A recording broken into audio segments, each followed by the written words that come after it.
Well, good afternoon, everyone. I'm so pleased to be here today alongside my colleagues and these great advocates who are champions for paid family and medical leave for all.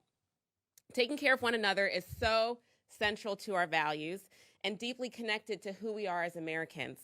This work is important, and I am so honored to be up here with this group today. This Sunday will mark the 30th anniversary of the Family and Medical Leave Act, an opportunity for all of us to recognize the hard work of all the advocates who work to make this life-changing law a reality, and those who persist in the fight for families, workers' rights, and economic justice.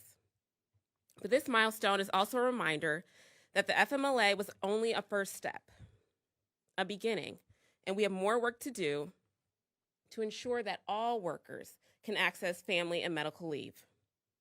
Currently, the FMLA protects just 56% of all the workforce, leaving tens of millions of workers without protections.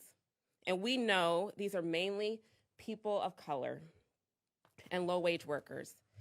Gaps in FMLA coverage also disproportionately impact women, who are more likely to need leave, but less likely to be eligible for job-protected leave under the FMLA. That's why today, Senator Tina Smith and I are reintroducing the Job Protection Act, the largest expansion in the Family and Medical Leave Act since it was first passed 30 years ago.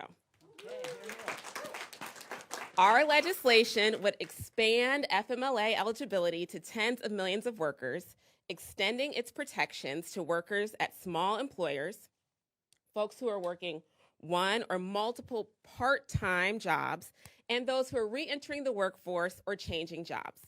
I'm proud to stand with Chairwoman DeLauro, Senator Gillibrand, and everyone here working to pass the Family Act and finally establish a universal federal paid leave program. But federal job protections are just a key piece of this puzzle. Without them, even those who have access to paid leave are still at risk of losing their livelihoods. Passing both the Job Protection Act and the Family Act is necessary to ensure that every worker has the guarantee of paid job-protected leave so that they can provide for their family, so they can care for their loved ones, and they can advance in their careers.